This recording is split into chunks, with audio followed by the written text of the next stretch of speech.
so we don't lend against one's primary principal residence. But apart from that, we lend against all types of residential and commercial assets. It could be a shop on a high street, it could be a commercial warehouse, it could be a property that is split into a multiple dwelling house. Lots of properties are acceptable. You need to either own the property or purchase the property. Our minimum requirements are property value of 150 grand and minimum loan size of £100,000. Well, each lender will operate according to their own risk parameters. We're a relatively cautious lender, so you won't see, for example, in our underwriting policy, which is what determines the sort of rules around what we will and won't do.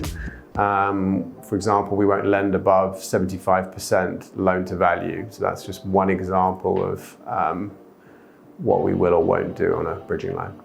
I mean, for us, we are quite asset class agnostic. So we've covered anything from residential, commercial. We think under commercial is obviously quite an umbrella term really for retail, for industrial. We've lent on film studios, we've lent on a marina, we've lent on shopping centres, we've lent on care, we've lent on hotels. So realistically, anything that's got an underlying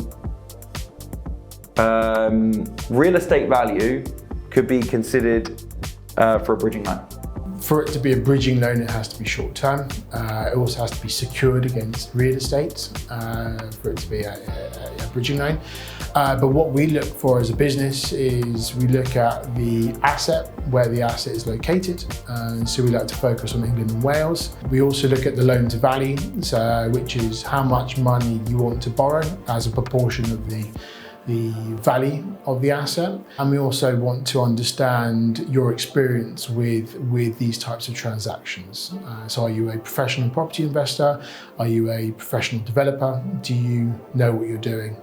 Which is all factored into the overall risk of the loan.